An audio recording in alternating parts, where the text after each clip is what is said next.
Behind a Mask, or A Woman's Power, by Louisa May Alcott. Chapter 3. Passion and Pique. For several weeks the most monotonous tranquillity seemed to reign at Coventry House, and yet, unseen, unsuspected, a storm was gathering. The arrival of Miss Muir seemed to produce a change in every one, though no one could have explained how or why. Nothing could be more unobtrusive and retiring than her manners.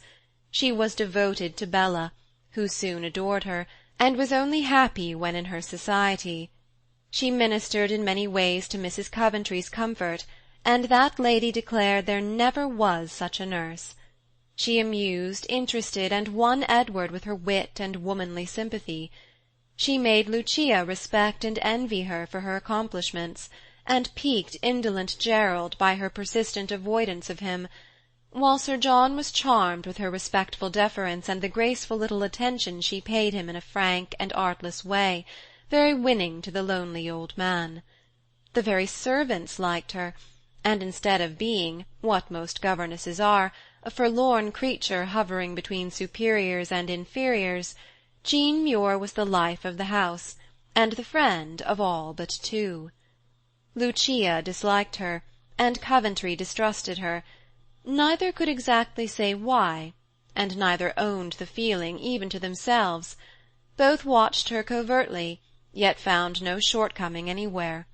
Meek, modest, faithful, and invariably sweet-tempered, they could complain of nothing, and wondered at their own doubts, though they could not banish them. It soon came to pass that the family was divided, or rather that two members were left very much to themselves. Pleading timidity, Jean Muir kept much in Bella's study, and soon made it such a pleasant little nook that Ned and his mother, and often Sir John, came in to enjoy the music, reading, or cheerful chat which made the evenings so gay. Lucia at first was only too glad to have her cousin to herself, and he too lazy to care what went on about him. But presently he wearied of her society, for she was not a brilliant girl, and possessed few of those winning arts which charm a man and steal into his heart. Rumours of the merry-makings that went on reached him, and made him curious to share them. Echoes of fine music went sounding through the house, as he lounged about in the empty drawing-room, and peals of laughter reached him while listening to Lucia's grave discourse. She soon discovered that her society had lost its charm, and the more eagerly she tried to please him, the more signally she failed. Before long Coventry fell into a habit of strolling out upon the terrace of an evening, and amusing himself by passing and repassing the window of Bella's room, catching glimpses of what was going on, and reporting the result of his observations to Lucia, who was too proud to ask admission to the happy circle, or to seem to desire it. "I shall go to London tomorrow, Lucia," Gerald said one evening, as he came back from what he called a survey, looking very much annoyed. "To London?" exclaimed his cousin, surprised. "Yes, I must bestir myself and get Ned his commission, or it will be all over with him." "How do you mean?" "He is falling in love as fast as it is possible for a boy to do. That girl has bewitched him, and he will make a fool of himself very soon, unless I put a stop to it." "I was afraid she would attempt a flirtation. These persons always do. They are such a mischief-making race." "Ah, but there you are wrong, as far as little Muir is concerned. She does not flirt, and Ned has too much sense and spirit to be caught by a silly coquette. She treats him like an elder sister, and mingles the most attractive friendliness with a quiet dignity that captivates the boy.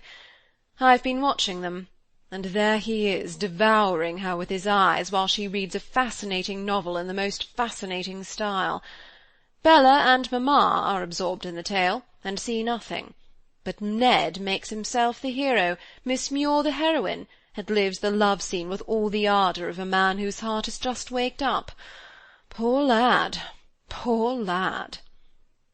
Lucia looked at her cousin, amazed by the energy with which he spoke, the anxiety in his usually listless face.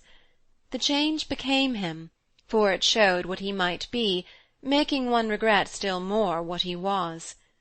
Before she could speak, he was gone again, to return presently, laughing, yet looking a little angry. "What now?" she asked. "Listeners never hear any good of themselves is the truest of proverbs. I stopped a moment to look at Ned, and heard the following flattering remarks. Mamma is gone, and Ned was asking little Muir to sing that delicious barcarolle she gave us the other evening. "Not now, not here," she said. "Why not? You sang it in the drawing-room readily enough," said Ned imploringly. "That is a very different thing," and she looked at him with a little shake of the head, for he was folding his hands and doing the passionate pathetic. "Come and sing it here, then," said innocent Bella. "Gerald likes your voice so much, and complains that you will never sing to him." "He never asks me," said Muir with an odd smile. "He is too lazy, but he wants to hear you." "When he asks me, I will sing, if I feel like it," and she shrugged her shoulders with a provoking gesture of indifference. "But it amuses him, and he gets so bored down here," began stupid little Bella.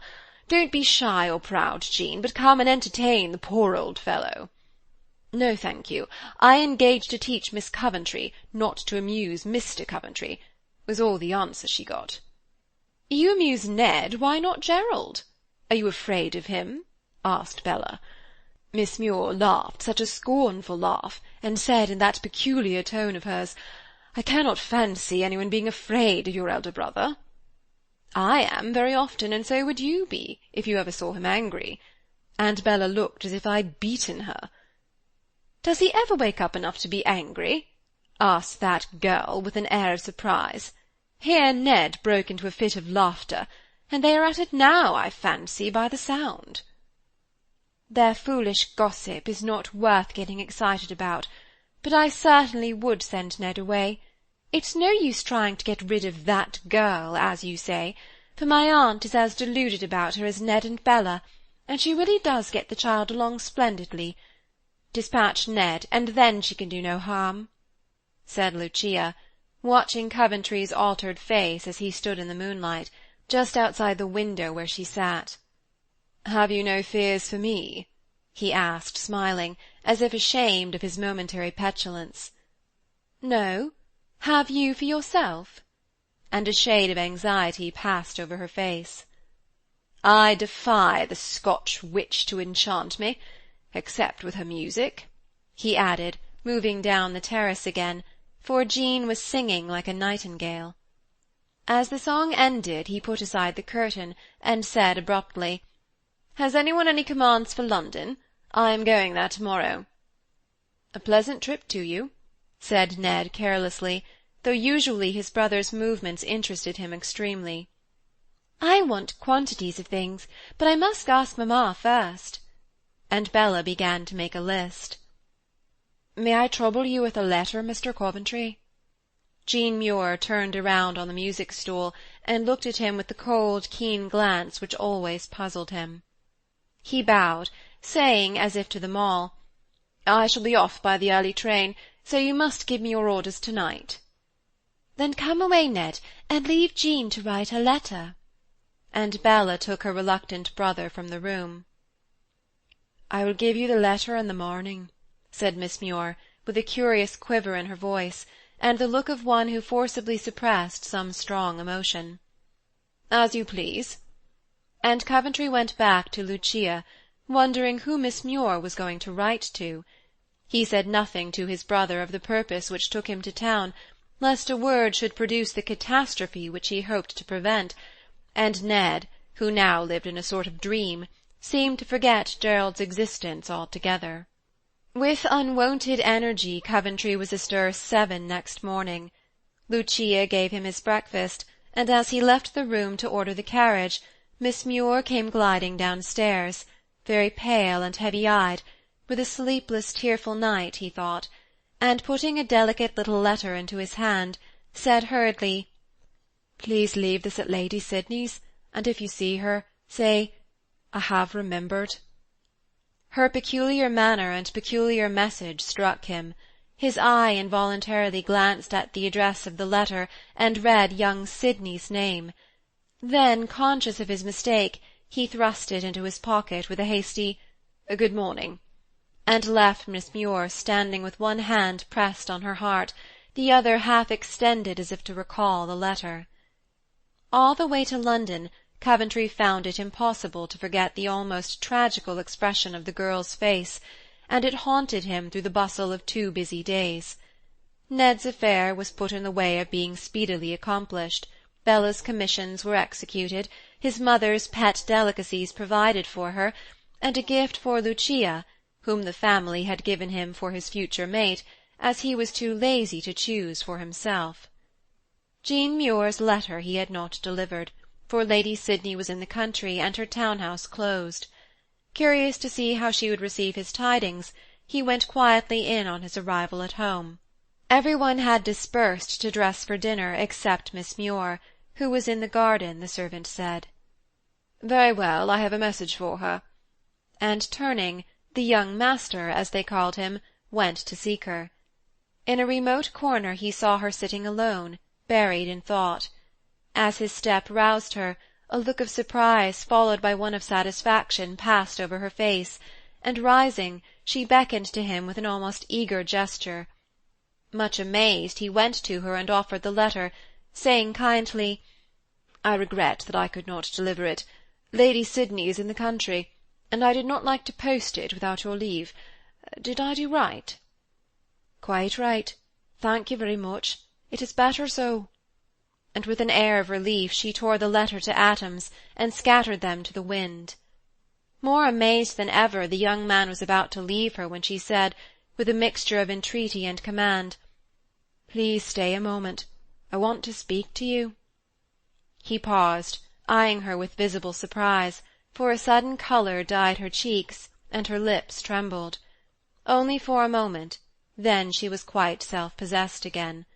Motioning him to the seat she had left, she remained standing while she said, in a low, rapid tone full of pain and of decision, "Mr. Coventry, as the head of the house I want to speak to you, rather than to your mother, of a most unhappy affair which has occurred during your absence.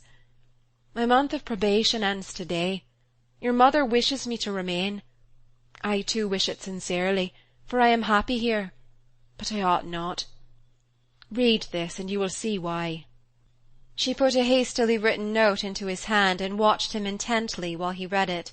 She saw him flush with anger, bite his lips, knit his brows, then assume his haughtiest look as he lifted his eyes and said in his most sarcastic tone, "Very well for a beginning. The boy has eloquence. Pity that it should be wasted. May I ask if you have replied to this rhapsody?" "I have." "And what follows? He begs you to fly with him, to share his fortunes, and be the good angel of his life. Of course you consent?" There was no answer, for, standing erect before him, Miss Muir regarded him with an expression of proud patience, like one who expected reproaches, yet was too generous to resent them. Her manner had its effect. Dropping his bitter tone, Coventry asked briefly, "Why do you show me this? What can I do?" "I show it that you may see how much in earnest the boy is, and how open I desire to be. You can control, advise, and comfort your brother, and help me to see what is my duty." "You love him?" demanded Coventry bluntly. "No," was the quick, decided answer. "Then why make him love you?" "I never tried to do it. Your sister will testify that I have endeavoured to avoid him as I—" and he finished the sentence with an unconscious tone of pique. "As you have avoided me." She bowed silently, and he went on. "I will do you the justice to say that nothing can be more blameless than your conduct toward myself. But why allow Ned to haunt you evening after evening? What could you expect of a romantic boy who had nothing to do but lose his heart to the first attractive woman he met?" A momentary glisten shone in Jean Muir's steel-blue eyes as the last words left the young man's lips, but it was gone instantly, and her voice was full of reproach, as she said steadily, impulsively, "If the romantic boy had been allowed to lead the life of a man, as he longed to do, He would have had no time to lose his heart to the first sorrowful girl whom he pitied. Mr. Coventry, the fault is yours. Do not blame your brother, but generously own your mistake and retrieve it in the speediest, kindest manner." For an instant Gerald sat dumb. Never since his father died had anyone reproved him. Seldom in his life had he been blamed. It was a new experience, and the very novelty added to the effect. He saw his fault, regretted it, and admired the brave sincerity of the girl in telling him of it. But he did not know how to deal with the case, and was forced to confess not only past negligence, but present incapacity. He was as honourable as he was proud, and with an effort he said frankly, "You are right, Miss Muir. I am to blame. Yet as soon as I saw the danger I tried to avert it. My visit to town was on Ned's account. He will have his commission very soon, and then he will be sent out of harm's way. Can I do more?" "No, it is too late to send him away with a free and happy heart. He must bear his pain as he can, and it may help to make a man of him," she said sadly. "He'll soon forget," began Coventry, who found the thought of gay Ned suffering an uncomfortable one. "Yes, thank heaven, that is possible, for men." Miss Muir pressed her hands together, with a dark expression on her half-averted face. Something in her tone, her manner, touched Coventry. He fancied that some old wound bled, some bitter memory awoke at the approach of a new lover. He was young, heart-whole and romantic under all his cool nonchalance of manner. This girl, who he fancied loved his friend, and who was beloved by his brother, became an object of interest to him. He pitied her, desired to help her, and regretted his past distrust, as a chivalrous man always regrets injustice to a woman. She was happy here, poor homeless soul, and she should stay. Bella loved her, his mother took comfort in her, and when Ned was gone no one's peace would be endangered by her winning ways, her rich accomplishments. These thoughts swept through his mind during a brief pause, and when he spoke it was to say gently, "Miss Muir, I thank you for the frankness which must have been painful to you, and I will do my best to be worthy of the confidence which you repose in me. You were both discreet and kind to speak only to me. This thing would have troubled my mother extremely, and have done no good. I shall see Ned, and try and repair my long neglect as promptly as possible. I know you will help me, and in return let me beg of you to remain, for he will soon be gone." She looked at him with eyes full of tears, and there was no coolness in the voice that answered softly, "You are too kind, but I had better go. It is not wise to stay." "Why not?" She coloured beautifully, hesitated, then spoke out in the clear, steady voice which was her greatest charm. "If I had known there were sons in this family, I never should have come. Lady Sydney spoke only of your sister, and when I found two gentlemen I was troubled because I'm so unfortunate, or rather people are so kind as to like me more than I deserve. I thought I could stay a month at least, as your brother spoke of going away, and you were already affianced, but I am not affianced." Why he said that Coventry could not tell, but the words passed his lips hastily and could not be recalled. Jean Muir took the announcement oddly enough. She shrugged her shoulders with an air of extreme annoyance, and said almost rudely, "Then you should be, and you will be soon. But that is nothing to me. Miss Beaufort wishes me gone, and I am too proud to remain and become the cause of disunion in a happy family. No, I will go, and go at once." She turned away impetuously, but Edward's arm detained her, and Edward's voice demanded tenderly, "Where will you go, my Jean?" The tender touch and name seemed to rob her of her courage and calmness, for, leaning on her lover, she hid her face and sobbed audibly. "Now don't make a scene, for heaven's sake," began Coventry impatiently, as his brother eyed him fiercely, divining at once what had passed, for his letter was still in Gerald's hand, and Jean's last words had reached her lover's ear. Who gave you the right to read that, and to interfere in my affairs?" demanded Edward hotly. "Miss Muir," was the reply, as Coventry threw away the paper. "And you add to the insult by ordering her out of the house?" cried Ned with increasing wrath. "On the contrary, I begged her to remain." "The deuce you do! And why?" "Because she is useful and happy here, and I am unwilling that your folly should rob her of a home which she likes." "You are very thoughtful and devoted all at once, but I beg you will not trouble yourself. Jean's happiness and home will be my care now." "My dear boy, do be reasonable. The thing is impossible. Miss Muir sees it herself. She came to tell me to ask how best to arrange matters without troubling my mother. I've been to town to attend to your affairs, and you may be off now very soon." "I have no desire to go. Last month it was the wish of my heart. Now I'll accept nothing from you." And Edward turned moodily away from his brother. "What folly! Ned, you must leave home. It is all arranged, and cannot be given up now. A change is what you need, and it will make a man of you. We shall miss you, of course, but you will be where you'll see something of life, and that is better for you than getting into mischief here." "Are you going away, Jean?" asked Edward, ignoring his brother entirely, and bending over the girl, who still hid her face and wept. She did not speak, and Gerald answered for her. "No, why should she, if you were gone?" "Do you mean to stay?" asked the lover eagerly of Jean. "I wish to remain, but—" She paused and looked up. Her eyes went from one face to the other, and she added decidedly, "Yes, I must go. It is not wise to stay even when you are gone."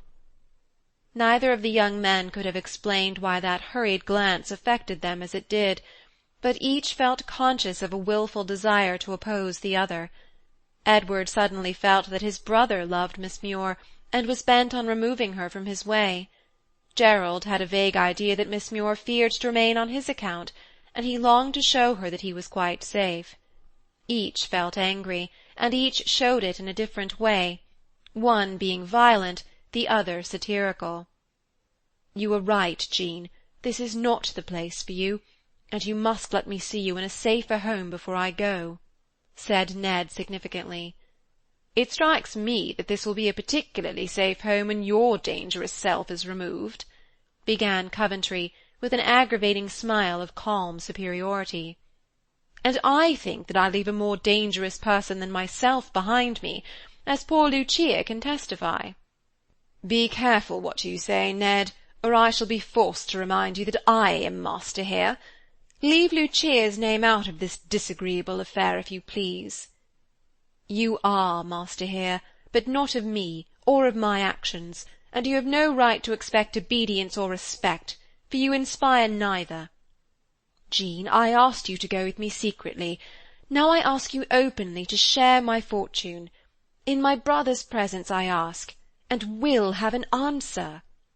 He caught her hand impetuously, with a defiant look at Coventry, who still smiled as if at a boy's play, though his eyes were kindling and his face changing with the still white wrath which is more terrible than any sudden outburst. Miss Muir looked frightened. She shrank away from her passionate young lover, cast an appealing glance at Gerald, and seemed as if she longed to claim his protection, yet dared not. "Speak!" cried Edward desperately. "Don't look to him. Tell me truly, with your own lips. Can you love me, Jean?" "I have told you once. Why pain me by forcing another hard reply?" she said pitifully, still shrinking from his grasp, and seeming to appeal to his brother. "You wrote a few lines, but I'll not be satisfied with that. You shall answer. I've seen love in your eyes, heard it in your voice, and I know it is hidden in your heart. You fear to own it. Do not hesitate, no one can part us. Speak, Jean, and satisfy me." Drawing her hand decidedly away, she went a step nearer Coventry, and answered slowly, distinctly, though her lips trembled, and she evidently dreaded the effect of her words. "I will speak, and speak truly. You have seen love in my face, It is in my heart, and I do not hesitate to own it, cruel as it is to force the truth from me, but this love is not for you. Are you satisfied?" He looked at her with a despairing glance and stretched his hand toward her beseechingly. She seemed to fear a blow, for suddenly she clung to Gerald with a faint cry. The act, the look of fear, the protecting gesture Coventry involuntarily made were too much for Edward, already excited by conflicting passions. In a paroxysm of blind wrath, he caught up a large pruning knife left there by the gardener, and would have dealt his brother a fatal blow had he not warded it off with his arm. The stroke fell, and another might have followed, had not Miss Muir with unexpected courage and strength wrested the knife from Edward and flung it into the little pond near by. Coventry dropped down upon the seat, for the blood poured from a deep wound in his arm, showing by its rapid flow that an artery had been severed. Edward stood aghast, for with the blow his fury passed, leaving him overwhelmed with remorse and shame. Gerald looked up at him, smiled faintly, and said with no sign of reproach or anger, "Never mind, Ned. Forget and forgive. Lend me a hand to the house, and don't disturb anyone. It's not much, I dare say." But his lips whitened as he spoke, and his strength failed him. Edward sprang to support him, and Miss Muir, forgetting her terrors, proved herself a girl of uncommon skill and courage. "Quick! Lay him down. Give me your handkerchief and bring some water," she said in a tone of quiet command. Poor Ned obeyed and watched her with breathless suspense while she tied the handkerchief tightly around the arm, thrust the handle of his riding-whip underneath, and pressed it firmly above the severed arteries to stop the dangerous flow of blood. "Dr. Scott is with your mother, I think. Go and bring him here," was the next order, and Edward darted away, thankful to do anything to ease the terror which possessed him. He was gone some minutes, and while they waited, Coventry watched the girl as she knelt beside him, bathing his face with one hand, while with the other she held the bandage firmly in its place. She was pale, but quite steady and self-possessed, and her eyes shone with a strange brilliancy as she looked down at him. Once, meeting his look of grateful wonder, she smiled a reassuring smile that made her lovely, and said in a soft, sweet tone never used to him before, "Be quiet. There is no danger. I will stay by you till help comes." Help did come speedily, and the doctor's first words were, "Who improvised that tourniquet?" "She did," murmured Coventry. "Then you may thank her for saving your life. By Jove, it was capitally done." And the old doctor looked at the girl with as much admiration as curiosity in his face. "Never mind that. See to the wound, please, while I run for bandages and salts and wine." Miss Muir was gone as she spoke, so fleetly that it was in vain to call her back or catch her. During her brief absence the story was told by repentant Ned, and the wound examined. "Fortunately I have my case of instruments with me," said the doctor, spreading on the bench a long array of tiny glittering implements of torture. "Now, Mr. Ned, come here and hold the arm in that way while I tie the artery. Hey, that will never do. Don't tremble so, man. Look away and hold it steadily." "I can't." And poor Ned turned faint and white, not at the sight, but with the bitter thought that he had longed to kill his brother. "I will hold it," and a slender white hand lifted the bare and bloody arm so firmly, steadily, that Coventry sighed a sigh of relief, and Dr. Scott fell to work with an emphatic nod of approval. It was soon over, and while Edward ran in to bid the servants beware of alarming their mistress, Dr. Scott put up his instruments, and Miss Muir used salts, water, and wine so skilfully that Gerald was able to walk to his room, leaning on the old man, while the girl supported the wounded arm, as no sling could be made on the spot. As he entered the chamber, Coventry turned, put out his left hand, and with much feeling in his fine eyes, said simply, "Miss Muir, I thank you." The colour came up beautifully in her pale cheeks as she pressed the hand, and without a word vanished from the room. Lucia and the housekeeper came bustling in, and there was no lack of attendance on the invalid. He soon wearied of it, and sent them all away but Ned, who remorsefully haunted the chamber, looking like a comely young Cain, and feeling like an outcast. "Come here, lad, and tell me all about it. I was wrong to be domineering. Forgive me, and believe that I care for your happiness more sincerely than for my own." These frank and friendly words healed the breach between the two brothers, and completely conquered Ned. Gladly did he relate his love passages, for no young lover ever tires of that amusement if he has a sympathizing auditor, and Gerald was sympathetic now. For an hour did he lie listening patiently to the history of the growth of his brother's passion. Emotion gave the narrator eloquence, and Jean Muir's character was painted in glowing colours. All her unsuspected kindness to those about her was dwelt upon, all her faithful care, her sisterly interest in Bella, her gentle attentions to their mother, her sweet forbearance with Lucia, who plainly showed her dislike, and most of all, her friendly counsel, sympathy, and regard for Ned himself. "She would make a man of me. She puts strength and courage into me as no one else can.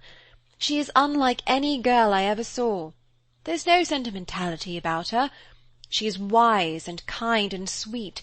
She says what she means, looks you straight in the eye, and is as true as steel. I've tried her, I know her, and Gerald, I love her so." Here the poor lad leaned his face into his hands, and sighed a sigh that made his brother's heart ache.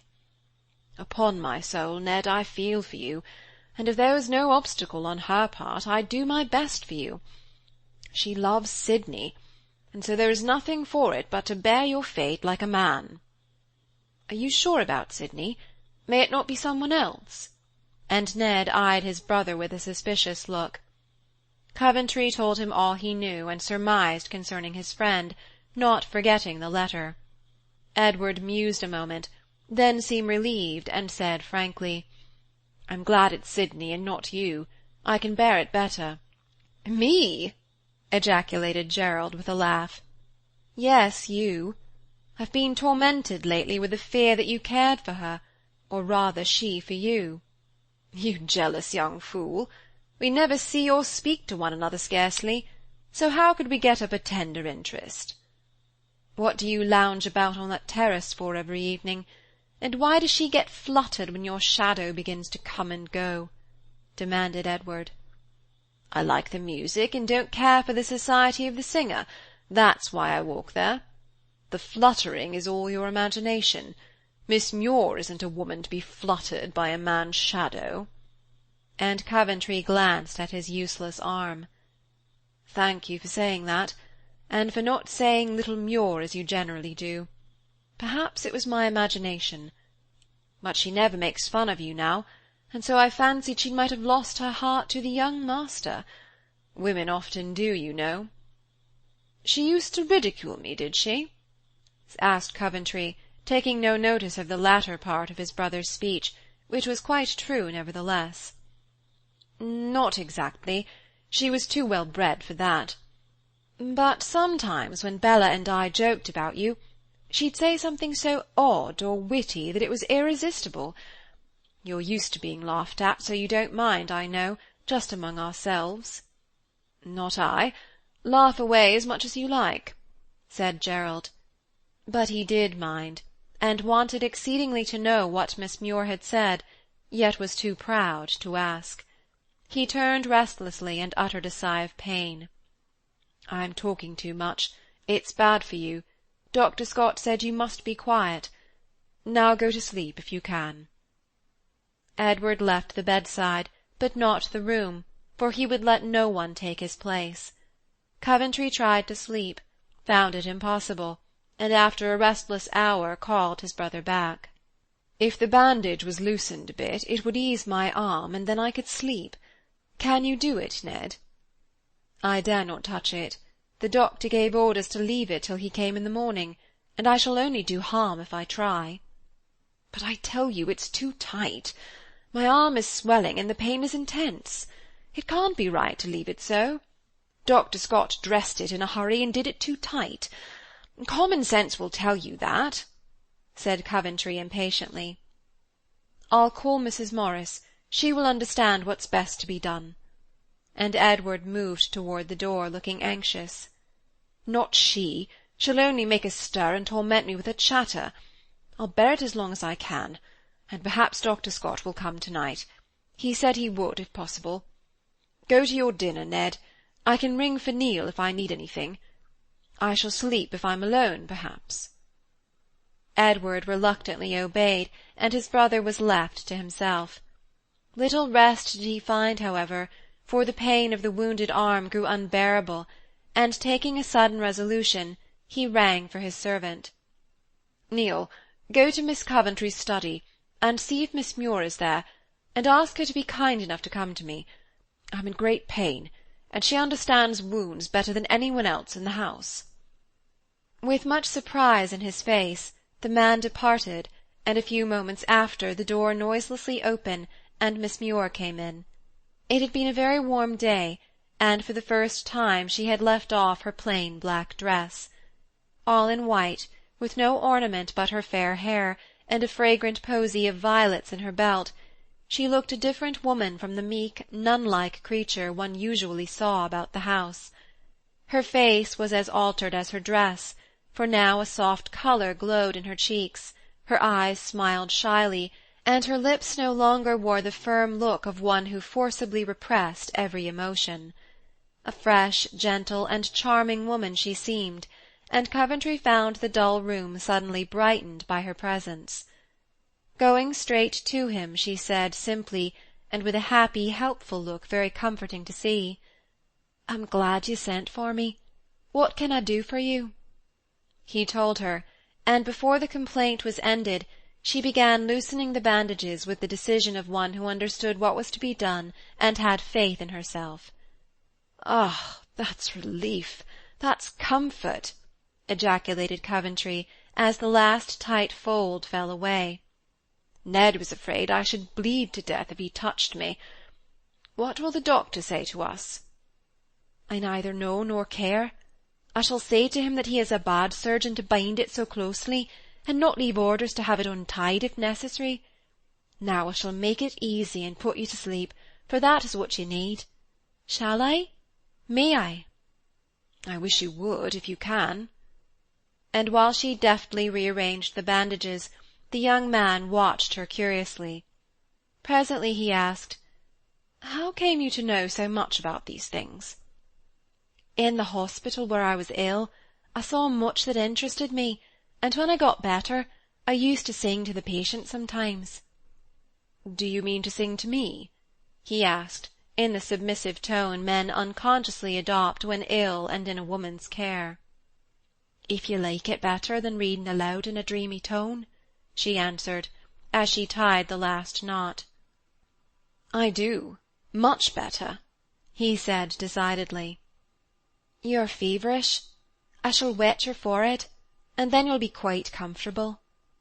She moved about the room in the quiet way which made it a pleasure to watch her, and having mingled a little cologne with water, bathed his face as unconcernedly as if he had been a child. Her proceedings not only comforted but amused Coventry, who mentally contrasted her with the stout, beer-drinking matron who had ruled over him in his last illness. A clever, kindly little woman, he thought, and felt quite at his ease, she was so perfectly easy herself. "There, now you look more like yourself," she said, with an approving nod as she finished, and smoothed the dark locks off his forehead with a cool, soft hand. Then, seating herself in a large chair near by, she began to sing, while tidily rolling up the fresh bandages which had been left for the morning. Coventry lay watching her by the dim light that burned in the room, and she sang on as easily as a bird, a dreamy, low-toned lullaby, which soothed the listener like a spell. Presently, looking up to see the effect of her song, she found the young man wide awake, and regarding her with a curious mixture of pleasure, interest, and admiration. "Shut your eyes, Mr. Coventry," she said, with a reproving shake of the head, and an odd little smile. He laughed and obeyed, but could not resist an occasional covert glance from under his lashes at the slender white figure in the great velvet chair. She saw him and frowned. "You're very disobedient. Why won't you sleep?" "I can't. I want to listen. I'm fond of nightingales." "Then I shall sing no more, but try something that has never failed yet. Give me your hand, please." Much amazed, he gave it, and taking it in both her small ones, she sat down behind the curtain and remained as mute and motionless as a statue. Coventry smiled to himself at first, and wondered which would tire first. But soon a subtle warmth seemed to steal from the soft palms that enclosed his own, his heart beat quicker, his breath grew unequal, and 1,000 fancies danced through his brain. He sighed, and said dreamily, as he turned his face toward her, "I like this," and in the act of speaking seemed to sink into a soft cloud which encompassed him about with an atmosphere of perfect repose. More than this he could not remember, for sleep, deep and dreamless, fell upon him, and when he woke, daylight was shining in between the curtains, his hand lay alone on the coverlet, and his fair-haired enchantress was gone. Chapter 3